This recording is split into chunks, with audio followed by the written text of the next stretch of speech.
Okay, let's do this quickly before the camera dies again.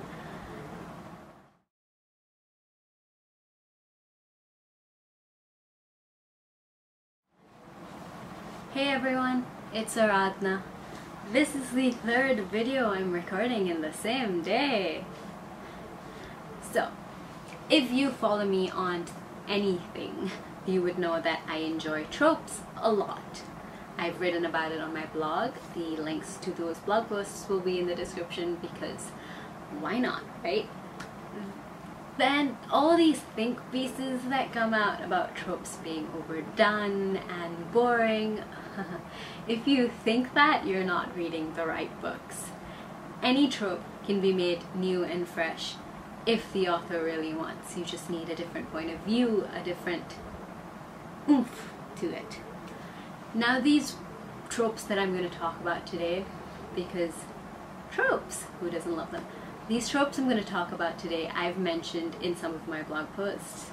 I really enjoy them and I would love to see more of them in anything. If it's got this trope, if it's done well, I will give you everything, anything for them. So let's talk about these tropes. So the first trope I am going to talk about is the best friend's brother trope. I actually really enjoy this trope, especially when it's done such that the friend in question doesn't react badly, because honestly they have no right to react badly if the friendship's not affected. I never quite get that.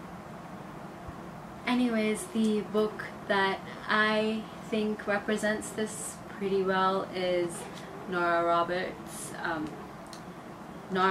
Savor the Moment. It's part of the Bride Quartet. I do not think I've actually read this book. I've read the first two in the quartet. But Nora Roberts is known as the Queen of Romance for a reason. I do wish she wrote more diversely, but we can't have everything. I'm looking forward to finding more romance novels that are more diverse and also play around with the tropes I really enjoy. But yes, best friend's brother.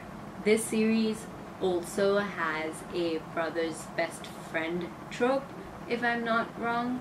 I think I haven't read that either, but two of my favorite tropes. Can be done very well, can be done very badly, but I still enjoy it. It's something I look for in fanfiction and books, and if you have any recommendations, leave them in the comments. Second one I'm going to go with is found families. Now this I never realized that I enjoyed so much until I think I started watching Leverage, and 5 seasons of those misfits in a sense coming together was amazing, and to have that in book form is always great. The recommendation I'm gonna go for one of my favorite found families would be Six of Crows by Leigh Bardugo. This has Leverage Leverage stamped all over it in a lot of ways.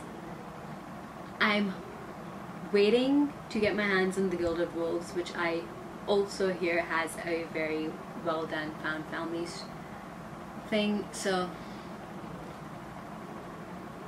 I might make another trope video when I do. Now, enemies to lovers. Who doesn't love a good enemies to reluctant allies to friends to lover story? Not those, oh, I hate you, and then one chapter in they're making up. No thank you. I want the slow burn. I want the slowly coming to understand that the other is not so bad. I want the growing to trust one another, first reluctantly and then completely. I want all of that, and I also want them to keep bickering throughout. So that I have a couple of recommendations for. Now the first is Steadfast by Claudia. This is the second in the Spellcaster trilogy. The books are all connected, but the enemies to reluctant allies to friends thing is the story of the story of the secondary protagonist, Verlaine. Now, she was my favorite character in the entire series, so she had a bigger role in Steadfast. You see her grow and change and become stronger, and also you see her interactions with a character I am not gonna name because spoilers. This series is a little old, but it's also very well written. It is one of my favorite. It's a very, very good series and I highly recommend it. Verlaine is lovely. Even the main protagonist, Nadia, is wonderful. Honestly, it's just worth reading. The magic is just stunning. Another enemies to lovers is, well, This Shattered World. Now this series, I'm actually surprised I haven't talked about the Starbound trilogy before. I love the series. I've written an entire blog post just dedicated to me gushing about this trilogy.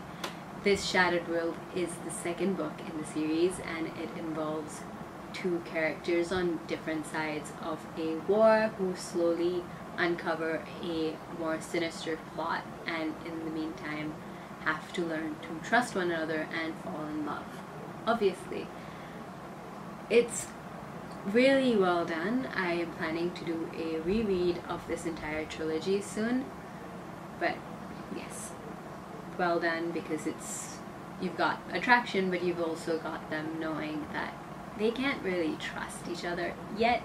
It's a few hundred pages of them learning to trust each other, learning to feel, and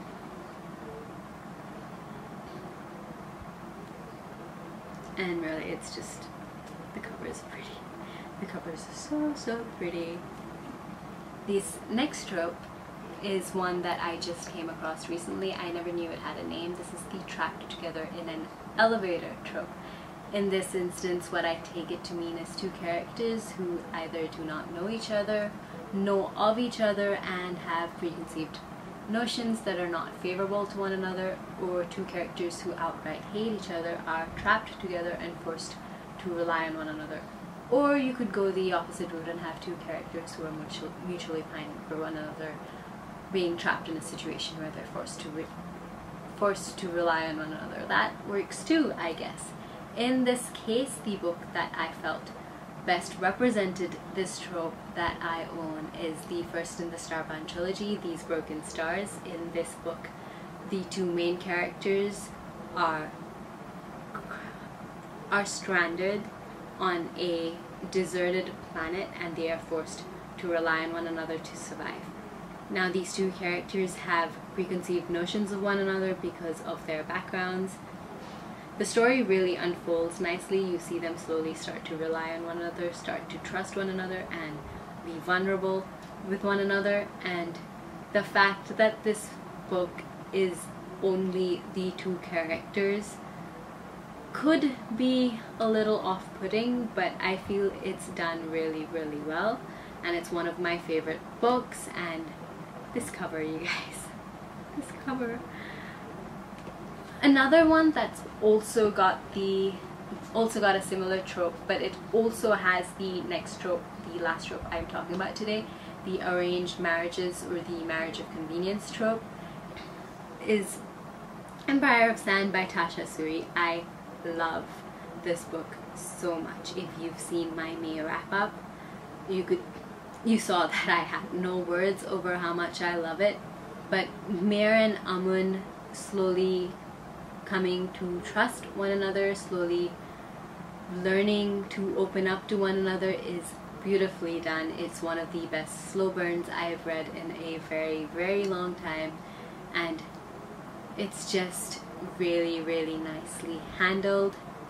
This trope, the arranged marriages or the marriage of convenience, usually comes along with a side of mutual binding and slow burn. This one does have slow burn, but you don't really see them pine because they're in the middle of a very intense situation.